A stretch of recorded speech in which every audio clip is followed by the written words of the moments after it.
What's up, YouTube and Facebook, and welcome back to Not Quite Mint. We're here again to talk about our keys for the week, and it is the week of the 2nd of December, so Merry Christmas, everybody. 2nd of December, 2020. Shall we get into this, Rich? Oh, let's get into this.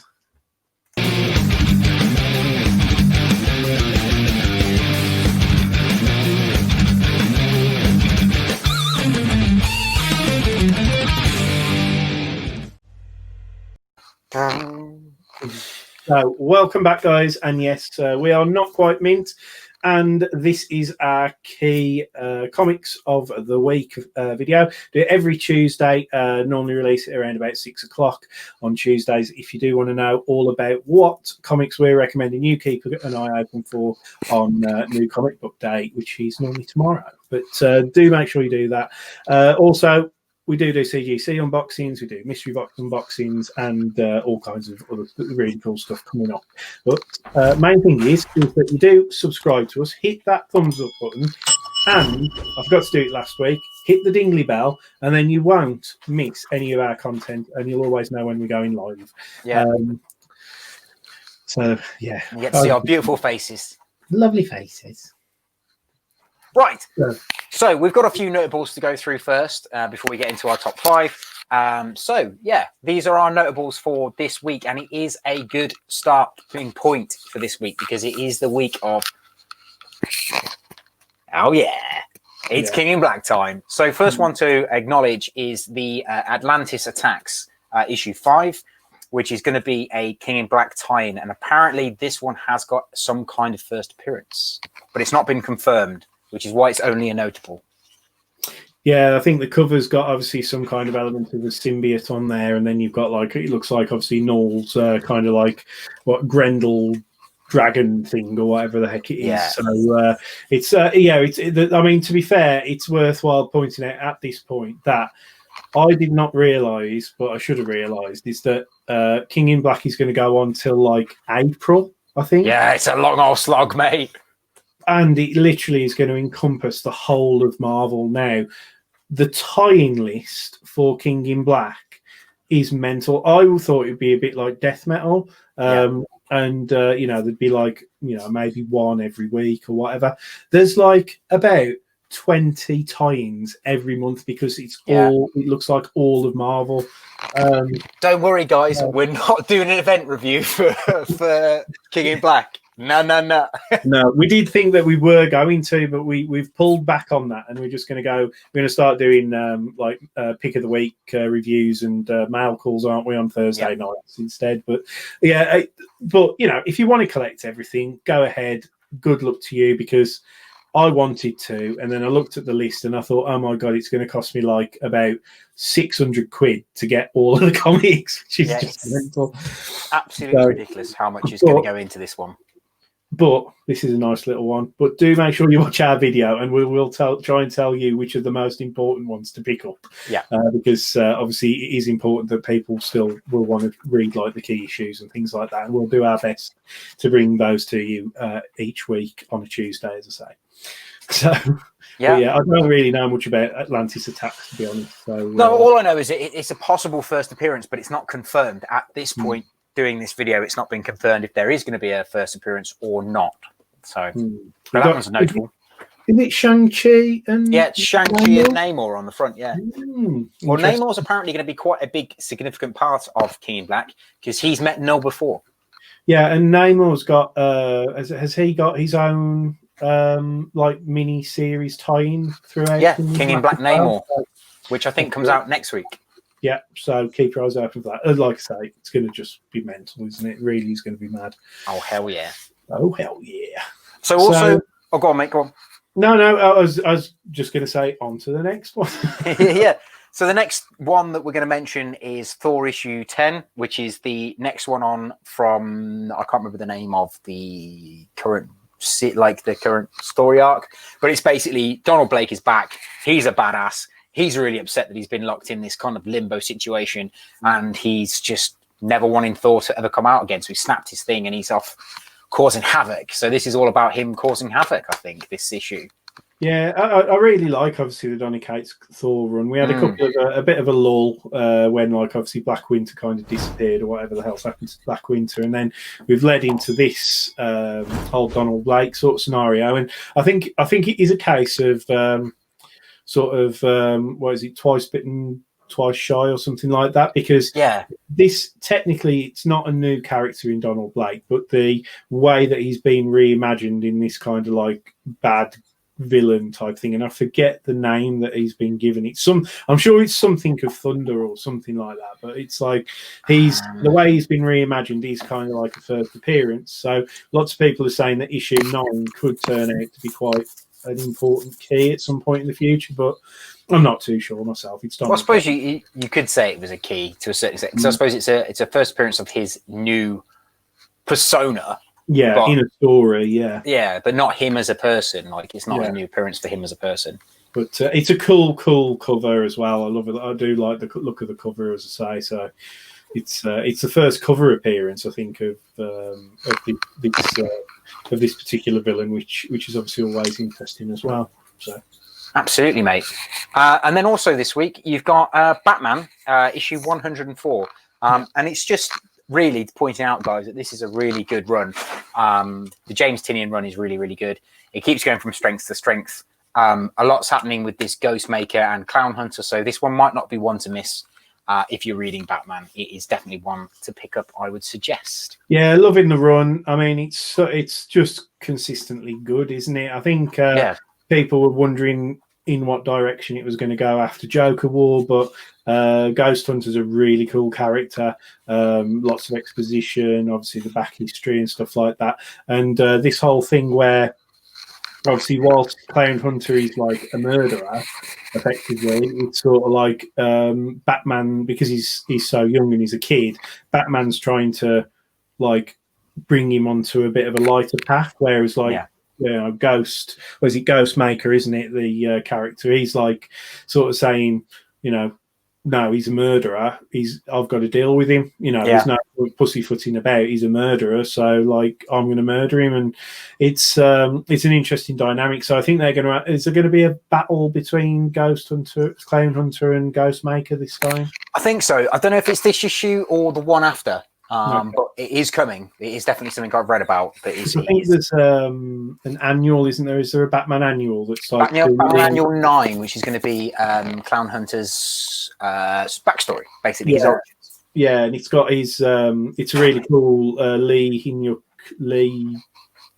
cover, isn't it? So with Clown Hunter and Batman. So that's one to keep an eye open for as well. Absolutely, mate. So the fourth one on the list actually has been pushed back. So it doesn't actually come out on the 2nd of December, which is Post America, but it is one to put on your pull list, guys. So this one is essentially the story is it's 8 decades after the end of the world, and 8 civilians are trying to survive in a bunker, and it's a bit like I'm not saying Walking Dead because I don't think there's any like zombies or anything in it, but it's very post-apocalyptic, and they've got to kind of survive with each other. But the most dangerous thing that they have in the world, in their little post-America world, is the fact that the humans are more of a that's their danger. It's not what's out in the world, like any of the diseases or anything they could pick up. It's the humans that they're stuck in the bunker with. So it sounds like quite an interesting one, quite a dark one. So it might be right up your street, Rich. I've not heard about this one, if I'm honest. So whether that's because I've not it's been moved since I've been looking into the keys for the 2nd of December, and probably I think this one's been moved back to January. I'm not entirely sure. Okay. Yeah, a bit like Berserker and a couple of others have been pushed back as well. So absolutely cool, mate. So shall we get into big? Yeah, just one more notable for this week on the 2nd of December. If you can go to your local comic shop, the second printing of TMNT Last Ronin comes out tomorrow, and also they've got the cool retailer thank you one, which is black and white. I would love to get one, but it's probably going to be silly expensive. It's a one. They're saying it's like a one per shop, so it's like a 1 in 75, isn't it? And it's 1 in 75. I feel like that based on how the first print of issue 1's taken off. I feel like it's going to be just really hard to get hold of personally, but you never know. Absolutely, mate. Right, where do you want to start then, Rich? I don't really know. can't really start there. You choose, mate. I'm going to Okay. get in. So this one actually wasn't on Key Collector for this particular week, but one of the books that does come out, which is a King in Black tie-in, is The Union. And that comes out on the 2nd of December, 2020. But The Union is the first team appearance of this new Union. And so you've got Union Jack, Snakes, Keppel, Britannia, and the Choir. This is their first new appearance. I don't know if the Union have ever been in comics before. I don't know if this is their first ever comic, The Union, but it sounds cool. It's more about a British kind of takeover sort of thing. So I'm interested to read this one, to be perfectly honest. And it's a King in Black tie-in. Yeah, this one, it just made me. I think why I saw this and I was like, oh my god, is this going to continue X of Swords in some way? I did think that to like start a with. mutant type of thing. So again, I've kind of like zoned out a little bit on this one, but yeah, there's very little for what I've been able to see about this, but I know it is going to be an ongoing thing. It is a King in Black tie-in, like most Marvel stuff is going to be for the next 5 months. But, it's going to be an interesting one because this one was supposed to come out in October. That's right. And they pushed it back to November. Then they pushed it back to December. And it's kind of like, I'm interested to see what story is in it. Because if the story doesn't coexist with what's going on in December, then why would you have pushed it back? I don't know. You're right. As I say, why is it a King in Black now? And it was supposed to come out a little bit earlier, but whether that's just an oversight, I don't know. But it's kind of flew under the radar a little bit, this one. But yeah, I know there is like these sort of like first team appearances of characters and stuff. So yeah, one to watch. Absolutely. Here's one for you then, mate. Next one up is the Fantastic Four Road Trip issue 1. Yeah. And this is a very small mini-series of Fantastic Four, but it's taking the Fantastic Four, as in the Marvel's first ever family of the Marvel Universe, always in the light, and it's always quite good fun. It's quite tongue-in-cheek. They're throwing them into a horror comic. This is going to be a Fantastic Four horror comic. Yeah, I think this one, just for that horror element, is quite intriguing because, again, is it going to be a little bit like, what we've seen with Immortal Hulk, for example? It's going to be in that kind of vein. I mean, you can already see from the cover, it's not actually a King in Black tie-in, which is amazing. No, it's not. So it's going to be an interesting one to sort of see. But I don't know. Again, very, very little details on this one. I don't know of any first appearances at this point, but certainly going to be it's because of that different take on Fantastic Four. It's normally quite wholesome, like family kind of feuding type of thing going on, a little bit of like family banter type of thing. So it's going to be interesting to see how they translate that into like obviously a dark horror title. Definitely. Absolutely. I mean, look at the thing in the top hand corner with all these bits falling off. I mean, that's quite horrific to look out anyway, all these bits falling off. I mean, Sue Storm looks really poorly. Yeah, no, her head's hanging off, isn't it? And all sorts. You see a brain. Yeah, I think I will probably pick this up, even though I'm not massive into horror. But I think I might pick this one just for the change of pace on a Fantastic Four book. And who wouldn't want to read a horror book just in time for Christmas? I mean, it's been a horror story all year, though, hasn't it? So let's be honest. Christmas.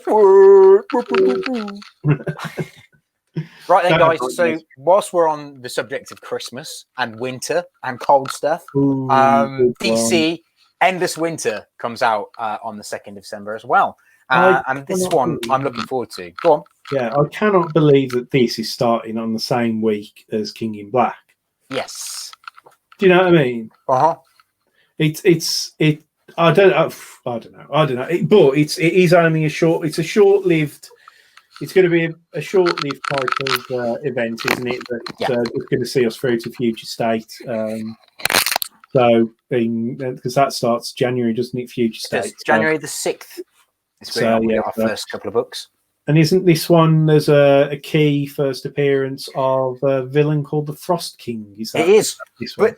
But I have to be honest, I read that, the first appearance of the Frost King. I know they've got loads of, they're going to kit everyone out with Vikings in this. So I'm kind of interested for that. But the idea of them bringing in the Frost King in the endless winter pretty much says to me, this is World of Warcraft.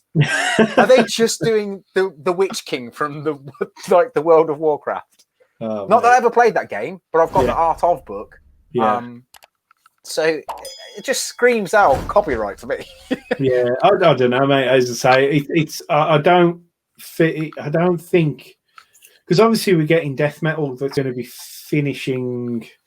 I think death metal finishes the week after this. Yeah, the week after. So I don't see where the tie-in is.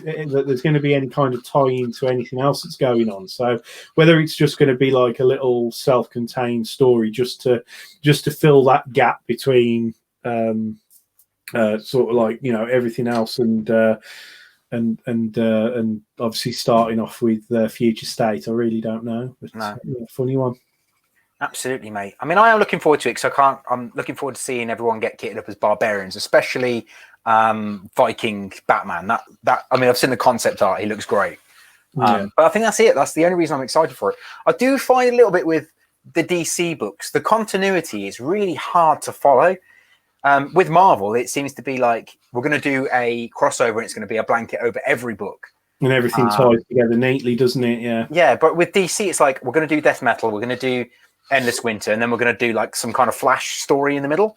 But nothing coexists. It's weird, isn't it? Because obviously you have, you have multiverses in both universes, if that makes sense. So you have to look like both of them have these multiverses, but it's almost like with DC, they explicitly say almost like, oh yeah, this is out of continuity because it's like, you know, it's an Elseworld story, or it's like, do you know what I mean? It's like, and they use it like the whole multiverse thing as a bit of an excuse, whereas Marvel try to use it more as a, yeah, we have got a multiverse and things are happening and we've got characters from all different things, but they are actually properly interlinked. Do you know what I mean? But like they don't do that like duplication of characters as much. Well, no, they did with Spider. There is the Spider-Verse thing that you know, with all the different versions of Spider-Man and stuff like that. But I don't know. It's kind of, it's just like you said. It's easier to understand, isn't it, with Marvel? So I don't know what's going on with this one. I'm going to read it though. So, 100%. Hey, okay. Well, whilst we're on the DC subject, our next one up is Catwoman and Batman. Which I know, Catwoman and Batman. Yes. I was going to say it's that way around. It's not Batman and Catwoman. It's Catwoman and Batman. This is a DC Black Label book written by Tom King. So he's back, everybody, writing Batman. This one is going to be a limited series. And I believe there's a first appearance, Rich, in this one. Yeah, it's called a character called the Sewer King. The Sewer King. Nice. He sounds delightful. Does sound delightful, but yeah, it's an interesting one, and I heard somebody explain this one to me in the vein that this is going to be like kind of like a Black Label mini series if Tom King had carried on writing Batman, because he wanted to explore and resolve the Batman Catwoman sort of arc that was going on with his run. So that's how I've had this explained to me. But yeah, the inclusion of a first appearance with this Sewer King, obviously whatever it is an interesting one as well. So yeah, and I think Phantasm is making another appearance, like the one from the animated film. That's right. Isn't it his first appearance in continuity or something? I think so, mate. Yeah, but then DC Black Label isn't in continuity, is it? That's people are arguing that it won't be his first appearance or her first appearance because it's a woman, isn't it? The Phantasm. Yeah, so it's going to be an interesting one to see how it's kind of received, this one. I think I don't, there's not a lot of buzz, but again, because you've got King in Black, you've got Endless Winter, the offshoot of like obviously death metal still going on, even though I'm sure that should have finished by now, but it hasn't. There's a lot of stuff going on, isn't there? That I think this is sort of like died into the background. So hopefully it's really good, and so people get surprised. Absolutely, mate. And if you want a really cool cover for this one, I have got the Jim Lee and Scott Williams cover over on notquitemint.com. So head over there, guys, because I've got this one and I've got the black and white cover. up for grabs. If you want to go over there, you can use hashtag NQM family to get yourself a cheeky little discount. Happy days. Whilst we're on the subject of what I've got up on the website, we'll move on to the next book. So this is the one I'm really excited for this week. So King in Black is finally here. Yeah, I cannot wait. I really don't really know what to expect as well, because we had Symbiote Spider-Man, which was like a King in Black kind of thing, and that didn't really shed, although it was billed as a tie-in, it didn't really shed a great deal of light on what's going on, other than that we know that Knull is coming, and this is like, that was set in the 80s or something like that. So it's all... His taxi driver needs a good, like, a decent tip, to be fair. I mean, how far is this taxi driver going to take him around the rigging? I don't know. Yeah, I mean, he's definitely on snail mail, isn't he? Obviously, he's took his sweet time in getting here. It's like one of those things when someone like phones you up, like, I'm going to come over and see you, and you're like, yeah, cool, and then they never ever put a date in the diary. Yeah, that's basically like, no. Come in. I'm still coming. Yeah, but when? I'm on my way. It's one of those friends, right, who is always really, really late, but calls you and says, "Oh, I'll just be 5 minutes," but there's still another half hour. Yeah. Are you talking about my missus? Pardon? Are you talking about my missus? Maybe.